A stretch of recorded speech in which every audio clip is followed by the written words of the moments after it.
Amém. Vamos orar mais uma vez? Fecha os teus olhos. Pai, em nome de Jesus, nós queremos te agradecer, porque o Senhor nos congregou neste lugar nessa noite. Obrigada, Jesus, porque o Senhor é fiel. A tua palavra diz que mesmo quando nós somos infiéis, o Senhor permanece fiel. Então nós te louvamos pela tua fidelidade, pela tua bondade, pela tua graça e pela tua misericórdia. Nós te pedimos que o Senhor fale aos nossos corações, mas não, Senhor, uma palavra que queremos ouvir apenas, mas uma palavra que nós precisamos ouvir, que vai mudar a nossa vida, que vai mudar a nossa mente, que vai mexer com as nossas estruturas, que vai nos alinhar com o céu. Em nome de Jesus, ó Pai, que o teu Espírito se mova nesse lugar, que o teu poder se manifeste, ó Deus, e todo e qualquer espírito de incredulidade, todo e qualquer espírito de altivez que se levanta contra o conhecimento da tua palavra, que bata em retirada agora, pelo poder e autoridade que há no nome de Jesus. Somos livres para te ouvir, ó Senhor, e para sermos ministrados por ti, em nome de Jesus. Que a igreja diga amém. Glória a Deus, aleluia. Então, amados, eu quero compartilhar com a igreja nessa noite uma palavra que o Senhor vem falando ao meu coração. Desde quando nós marcamos esse culto especial de renovação de alianças, eu tenho pensado acerca do que é aliança. Amém? Porque se eu te perguntar para você o que é uma aliança, logo algo surge na sua mente. Então podemos pensar que aliança seja uma união, seja um pacto, seja um acordo. Podemos pensar que aliança seja um contrato. Sim ou não, gente? Sim. Porém, essa é a nossa visão limitada do que seja aliança. Na verdade, ela é apenas uma parte do que realmente é uma aliança. Porque para Deus, quando Deus estabelece o conceito da aliança, é algo muito mais profundo, é algo muito mais consistente, é algo muito mais real do que realmente imaginamos que é. Por exemplo, a palavra aliança em hebraico, ela significa berit, e o significado é dividir em duas partes. E aí você pensa, uai, mas nós acabamos de dizer que aliança é unir, que aliança é somar. Como que essa palavra em hebraico para Deus significa dividir? Sabe por que significa isso? Eu vou te explicar. Existem dois significados.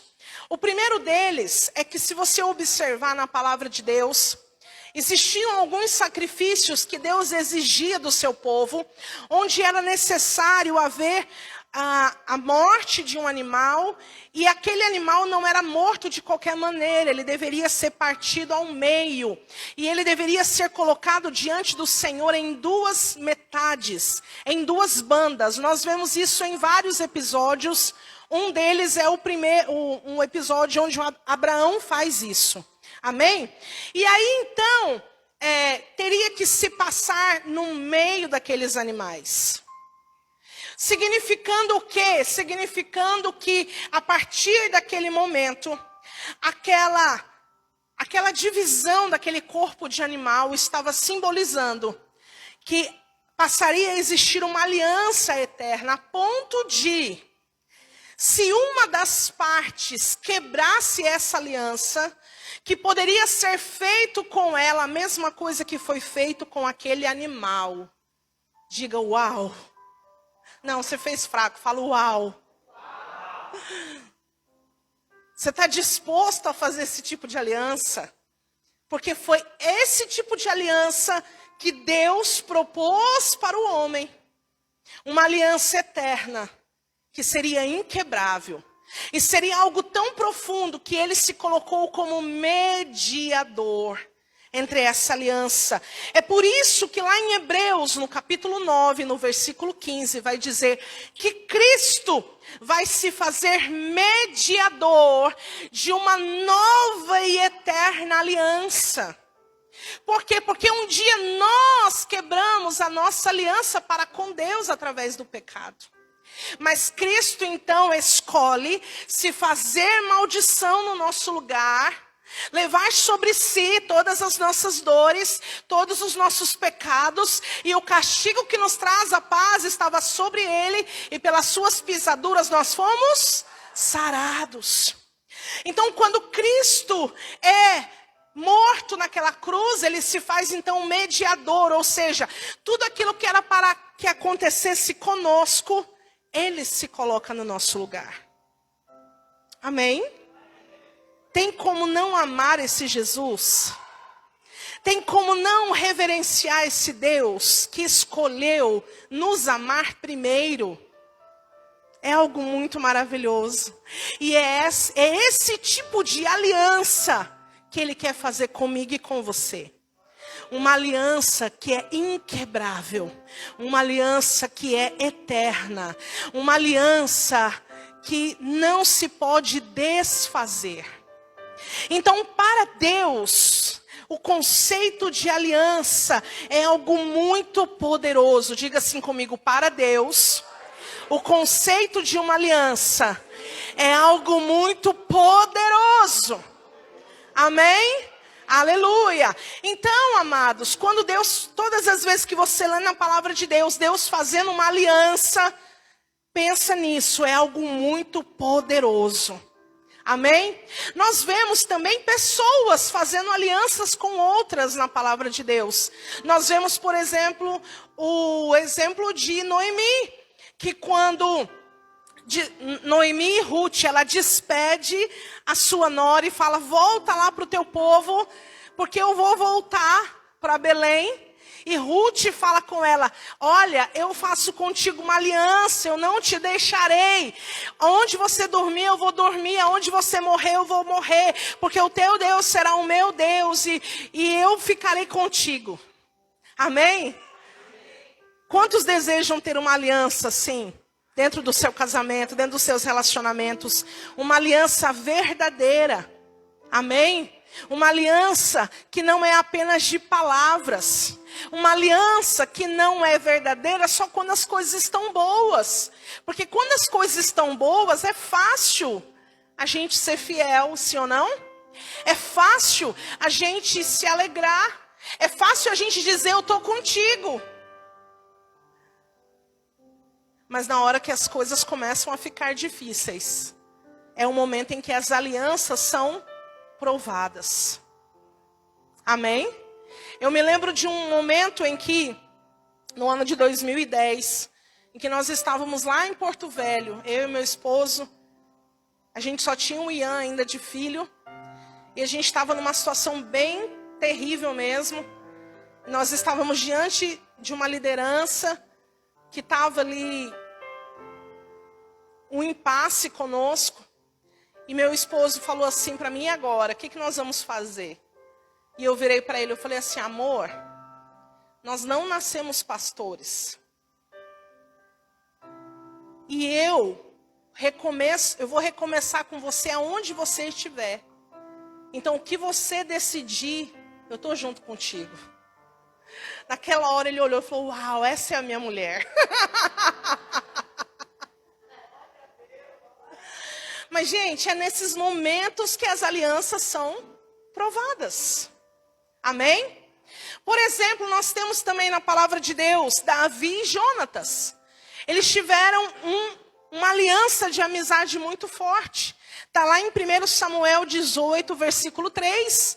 Quando eles decidem ter uma aliança de amizade a ponto de um proteger o outro. Glória a Deus. Diga para o seu irmão, fala assim, conta comigo para te proteger. Fala para ele. Aleluia. É bom ter pessoas do nosso lado que vão nos proteger quando a gente precisar delas. Não é verdade, gente? Amém? Mas o que mais a gente vê no mundo é algo contrário disso. As pessoas estão abraçando a gente e enfiando a faca pelas costas. Né? Na nossa frente é que linda, que maravilhosa, mas por trás, ai, aquela, aquele. Né? No Facebook, olha lá, curte, fala, ai, que linda. Vai falar, ai, nossa, só parecida essa mulher. Mas nós precisamos perceber que as nossas alianças de amizade também precisam ser fortes. Amém? Porque isso revela o nosso caráter. Amém? Glória a Deus. Vamos então abrir a palavra de Deus. Lá no livro de 2 Samuel. Agora eu vou começar a pregar. Glória a Deus.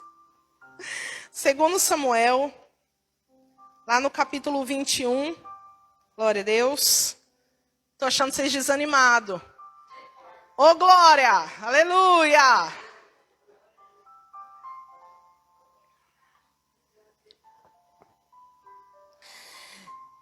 Segundo Samuel, capítulo 21.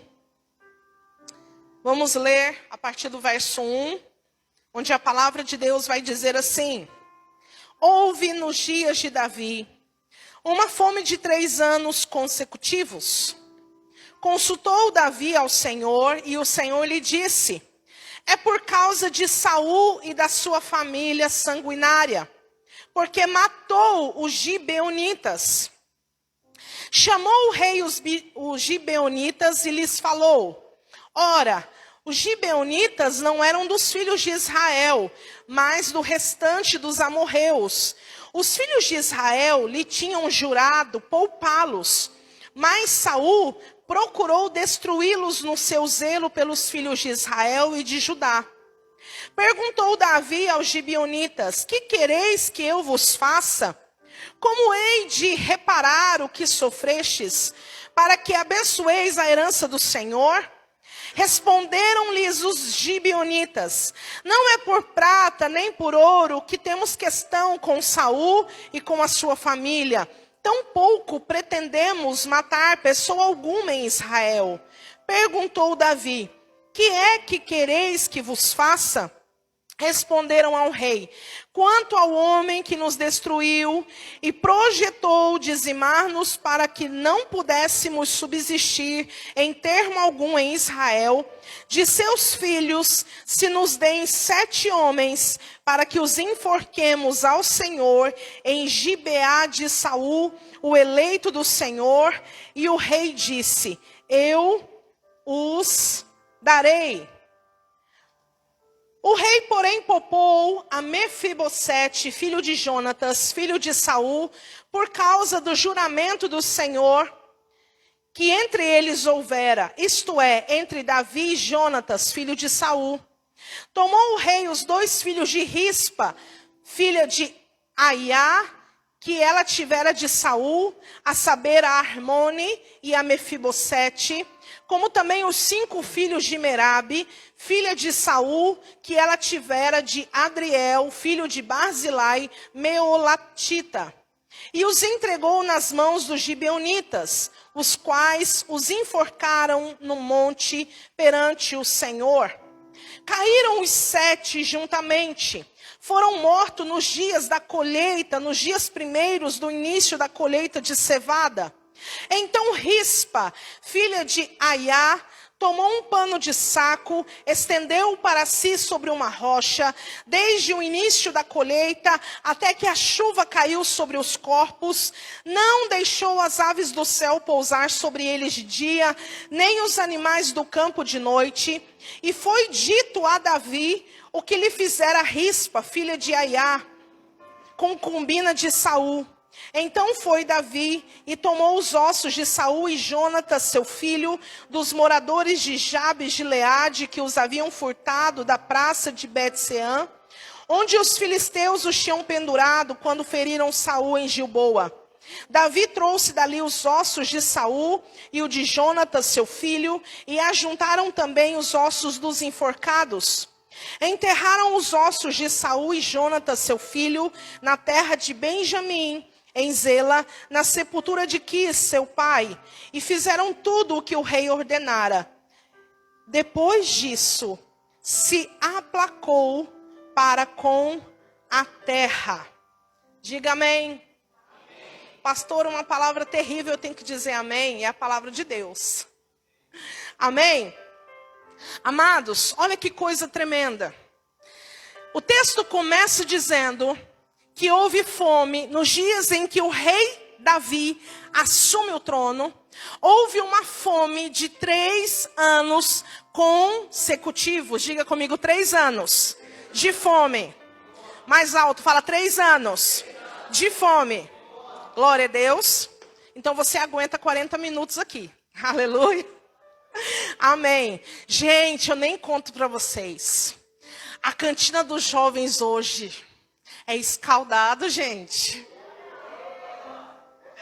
Não, vocês têm que provar. Vocês não podem sair daqui sem provar esse negócio. Então, aguenta firme aí e abençoa os jovens depois. Amém? Glória a Deus, aleluia. Mas o fato é, amados, que Davi então enfrentou esse período de 3 anos de fome. E provavelmente ele fez muitas coisas para tentar resolver aquela situação, mas nada resolvia. Até que ele resolveu buscar ao Senhor. Assim como tem muita crente que faz quando começa a passar pela situação difícil, em vez de ir direto buscar Deus, né? Faz um monte de coisa primeiro, tenta daqui, tenta dali, pega empréstimo, fala com fulano, fala com cicrano. Aí depois não dá certo e fala, agora eu vou ter que orar, né? Mas depois de 3 anos de fome, a palavra de Deus está dizendo que Davi decidiu buscar a Deus. Para perguntar, Deus, o que está acontecendo? Eu não estou entendendo nada, eu estou fazendo tudo certo. Eu estou dando tudo de mim, eu estou fazendo com todas as minhas forças. E só está dando errado, só está dando errado, só está dando errado. E de repente Deus vai trazer uma revelação para ele. Deus vai dizer, Davi, não é nada contigo. Tem um negócio que está mal resolvido lá atrás. Diga assim, ai meu Deus. Aí Deus fala assim para ele, tem uma aliança que está quebrada, Davi. E precisa resolver esse negócio. Porque enquanto essa aliança não estiver resolvida, enquanto o mal que foi feito pela quebra dessa aliança não for resolvido, esse negócio da fome não vai passar. Misericórdia. Sabe o que eu aprendo com isso, gente? Que para Deus a aliança é algo tão sério, tão sério, tão sério, que pode passar muitos e muitos anos. As consequências de uma aliança quebrada, mal resolvida, ela ainda perpetua. Diga comigo, misericórdia.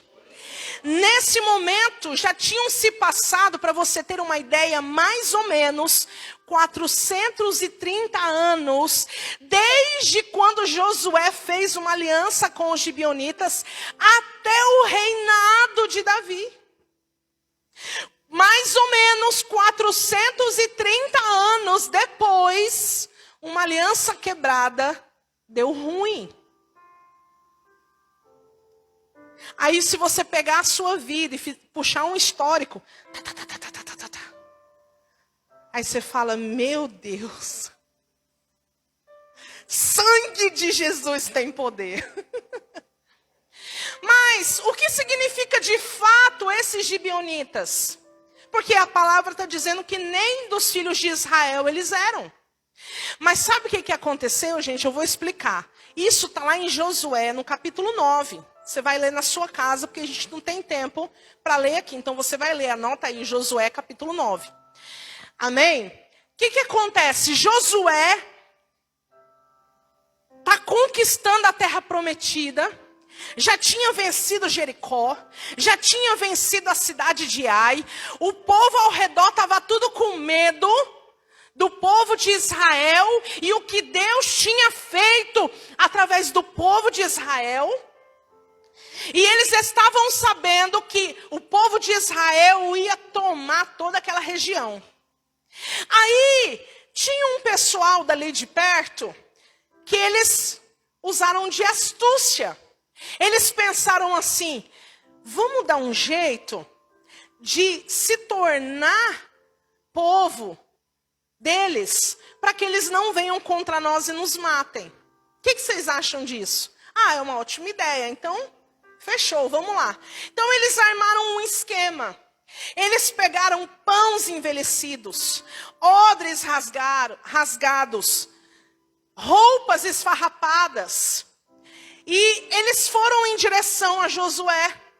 E chegaram lá e disseram assim: olha, Josué, nós viemos de uma terra distante. E nós viemos para fazer aliança contigo. Tu aceita a gente aqui para a gente ser teu servo? Aí Josué olha e fala: mas como assim? De onde vocês são? Quem vocês são? Não, nós somos de um povo muito distante. Veja esse pedaço de pão. Ele estava saindo do forno quando a gente veio para cá. Olha como ele está embolorado. Olha o tanto que nós já viajamos para chegar até aqui. Olha as nossas roupas. Os nossos odres de vinho já estão estragados. E aí a palavra de Deus vai dizer no verso 14, que eles olharam para aquela situação e não consultaram ao Senhor. Todas as vezes que você estiver diante de algo onde você vai fazer uma aliança. Aliança é casamento. Aliança é sociedade de empresa. Aliança, sabia que o seu batismo é uma aliança? Todas as coisas em que você vai firmar um compromisso é uma aliança. Então, todas as vezes que você estiver diante de algo onde você vai ter que firmar um compromisso, você precisa consultar a Deus e orar antes. Amém? Para que você não seja enganado pelo inimigo. E aí no versículo 15 do capítulo 9, a Bíblia diz então que Josué faz uma aliança de paz com eles. E diz: tudo bem, vocês podem então vir para o nosso lado. E nós fazemos uma aliança de paz com vocês. Ninguém vai poder matar vocês. Ninguém vai poder destruir vocês. Porque agora nós temos uma aliança de paz. Ok? Ok. Passado 3 dias, eles descobrem o que os gibeonitas tinham feito. Mas aí a palavra de Deus vai dizer que eles já tinham firmado uma aliança. E eles não poderiam mais destruir aquele povo. De forma alguma. Então Josué vai decidir que eles se tornem cortadores de lenha e carregadores de água para o povo de Israel. E eles ficam ali. Mas vocês percebem que Josué faz uma aliança, mesmo sem consultar ao Senhor, mas essa aliança se torna algo diante de Deus, algo verdadeiro, algo que deve ser levado em consideração. Amém, igreja? Aleluia. Então, aqui, 430 anos depois, o rei Saul, que foi o rei antes do rei Davi, se acha o bonzão lá e mata a maior parte desses gibeonitas. E aí, o mundo espiritual vem para cobrar a aliança que tinha sido quebrada. E aí, então, Davi fala: eu vou ter que resolver esse assunto. Eu preciso fazer algo. Amém? Eu quero te dar uma direção para a sua vida a partir desse momento. Se existe alguma aliança na sua vida que foi quebrada de qualquer maneira, que você não resolveu o que você tinha que resolver com essa pessoa, procure fazer isso.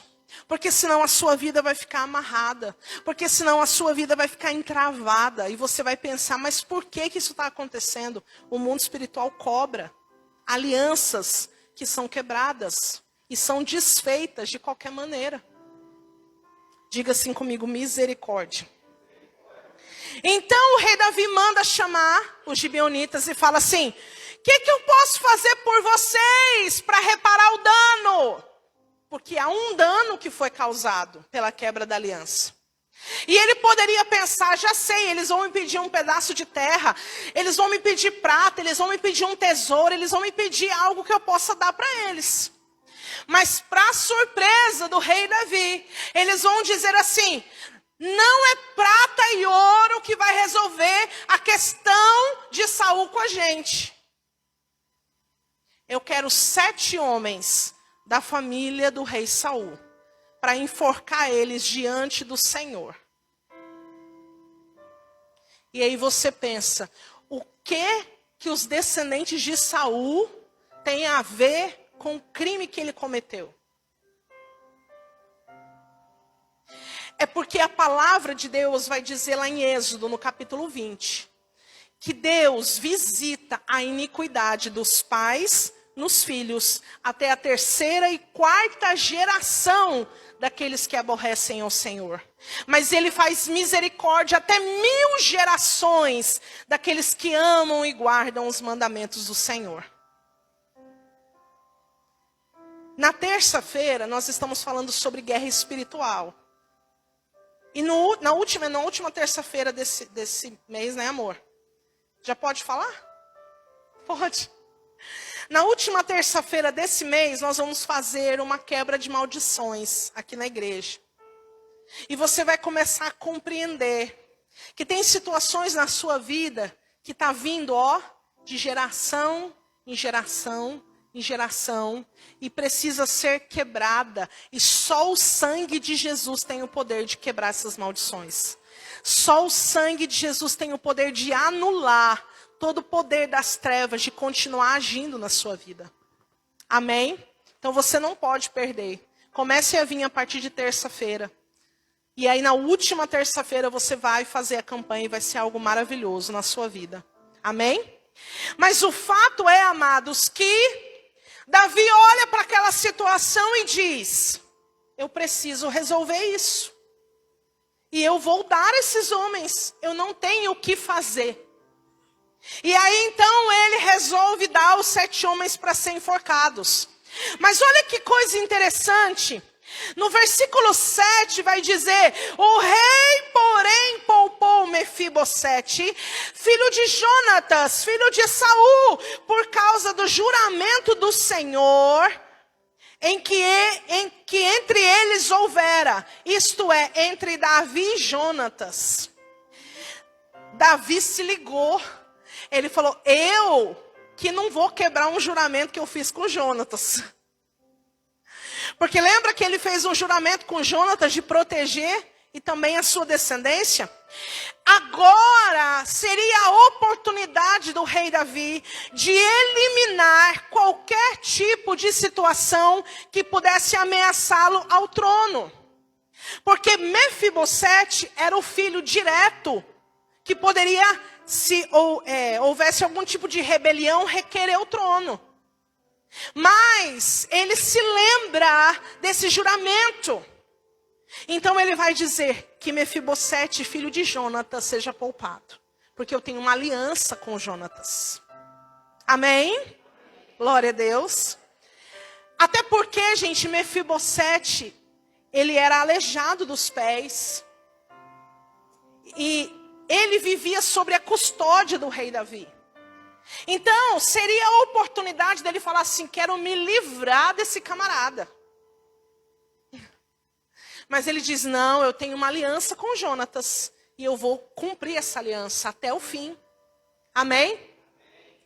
Mas então ele resolve separar os 2 filhos de Rispa, que tinha sido concubina do rei Saul, Armone, e o outro Mefibosete, outro Mefibosete. Mais 5 filhos da Merabe, que era a filha de Saul. E entrega a eles. E eles são entregues, e são enforcados, e morrem todos no mesmo dia. E aí a palavra de Deus vai dizer que uma mulher chamada Rispa, vai fazer algo sobre-humano. Vai lutar com todas as suas forças por causa de uma aliança que ela tinha com seus filhos. Amém? A palavra de Deus está dizendo aqui, amados, acompanha comigo aí. No versículo 9, no final do versículo diz: caíram os 7, juntamente foram mortos nos dias da colheita, nos dias primeiros, no início da colheita da cevada. Então Rispa, filha de Aiá, tomou um pano de saco e estendeu para si sobre uma rocha, desde o início da colheita até que a chuva caiu sobre os seus corpos. Não deixou as aves do céu pousar sobre eles de dia, nem os animais do campo de noite. Sabe por quê? Porque o povo de Israel, eles consideravam muito os seus mortos. E eles tinham em mente que a reputação de um morto deveria ser preservada. E a palavra de Deus diz lá em Deuteronômio 21, a partir do versículo 22 e 23, diz que aquele que for pendurado num madeiro e não for sepultado, ele se torna maldito. Rispa, sabendo disso, logo pensou: os meus filhos não têm culpa do crime que o pai cometeu. Então eu vou lutar, porque eles não serão malditos. A reputação deles não será manchada. Eles serão, sim, de alguma forma preservados. E aí, então, olha que coisa interessante. Está dizendo aqui que eles morreram nos primeiros dias do início da colheita da cevada. Sabe o que isso significa, gente? Pergunta para o seu irmão, fala, sabe o que significa? Que todo Israel estava no período da festa das primícias. Então, enquanto todo mundo estava lá festejando a colheita dos primeiros frutos, teve alguém que decidiu pagar um preço por uma aliança. E vão existir momentos em que você vai olhar e você vai ver muitas pessoas se alegrando, prosperando, e você vai ter que se afastar disso para você poder pagar um preço por causa de uma aliança. Amém? E não foi qualquer preço não, gente. Ela toma um pano de saco que simboliza a humilhação e ela vai para a guerra, ela vai para frente da guerra, ela coloca lá na rocha. Ela faz uma tendinha para ela lá na rocha e ela vai ficar lá, junto dos corpos. E de dia, ela fica lá, abanando as aves, para que as aves de rapina não venham destruir aqueles corpos que estavam lá. E ela passa o dia inteiro, enxotando aquelas aves de rapina. Sabe o que isso significa no mundo espiritual? Demônios. Demônios que sobrevoam, trazendo pensamentos de destruição, de fracasso, de derrota. Você precisa lutar contra eles. Para de aceitá-los como se eles fossem verdade, porque não são. A sua família é de Deus, seu casamento é de Deus, seu ministério é de Deus, a sua vida está na mão de Deus. Então enxota essas aves de rapina. Aí à noite você pensa, agora a Rispa vai descansar. Vai descansar não. Sabe o que ela tinha que fazer? Ela acendia tochas em volta dos corpos. Para quê? Para espantar as feras do campo. Vai ter dia, gente, que a luta vai ser intensa. Vai ser enxotando ave de rapina de dia e acendendo tocha à noite. Mas você não pode desistir. Mas o problema é que tem gente acovardada. O problema é que tem gente amolecida. Tem gente falando, é desse jeito mesmo. Eu já tentei de tudo. Ah, esse aí não tem mais jeito, não.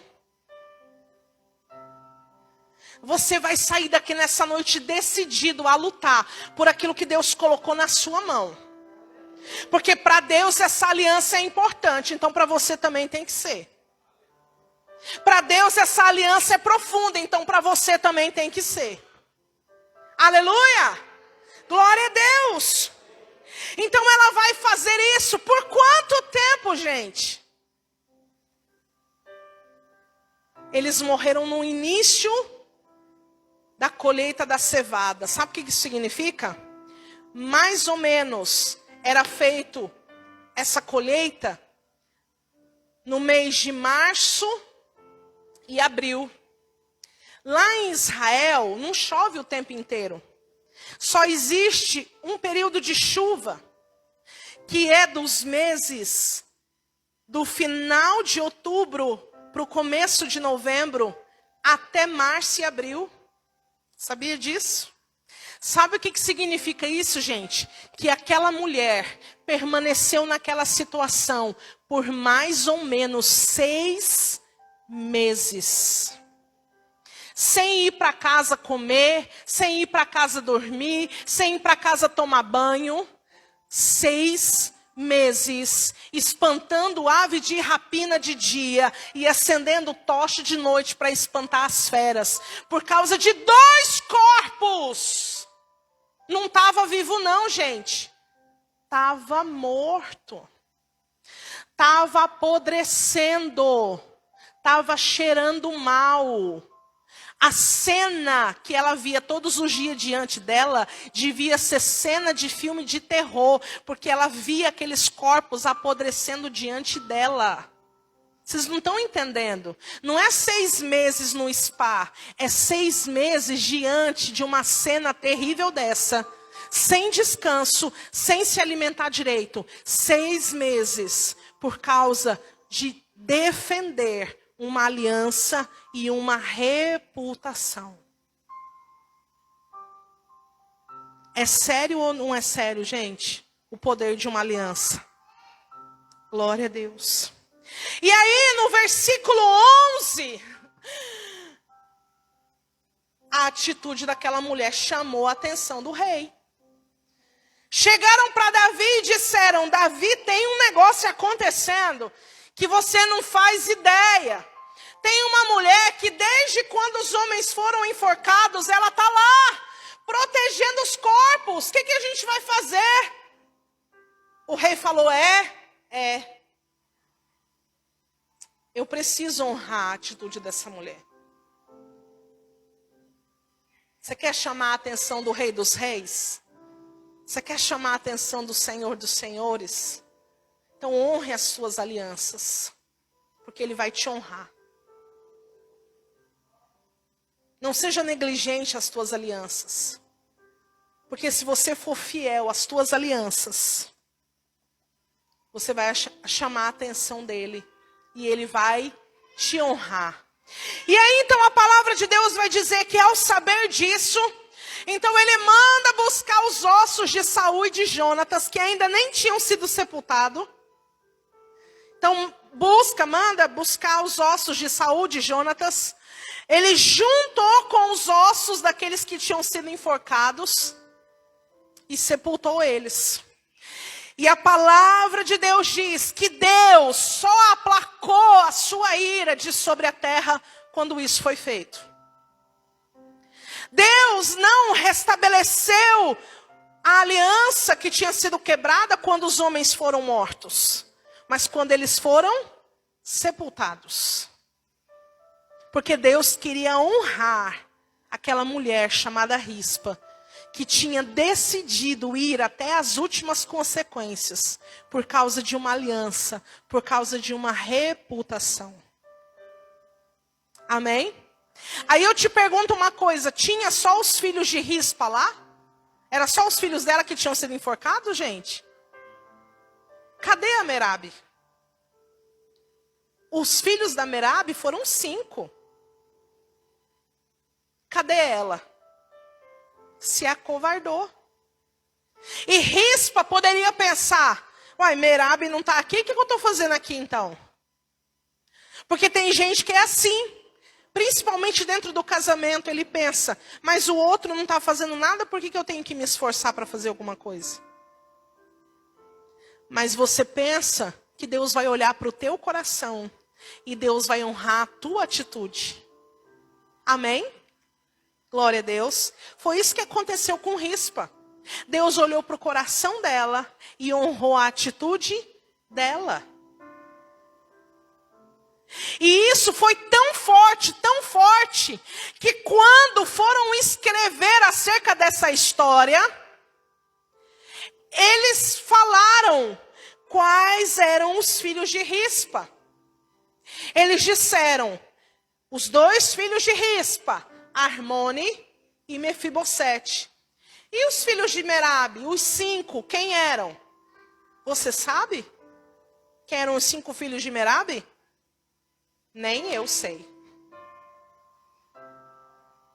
Porque o nome deles foi apagado da história.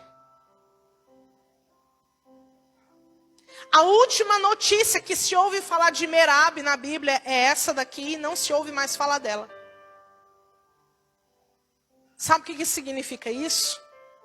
Tem gente que pensa que fazer história é fazer coisas grandes. E ser um grande fulano de tal. Não, gente, fazer história é você sustentar as alianças que você faz até o fim. Amém? E como o mundo precisa disso hoje em dia. Como o mundo precisa disso hoje em dia. Porque as pessoas estão muito voláteis. Um dia elas falam assim, não, eu estou contigo. É de Deus isso. Aí outro dia, não sei se é de Deus não. Esse negócio aqui. Nós precisamos sustentar para que Deus possa nos honrar. Amém? Fala assim comigo, eu preciso sustentar as minhas alianças para que Deus honre a minha fé e a minha perseverança. Quem crê, diga amém. Quem crê, diga glória a Deus. Aleluia. Vamos ficar de pé, nós vamos orar em nome de Jesus.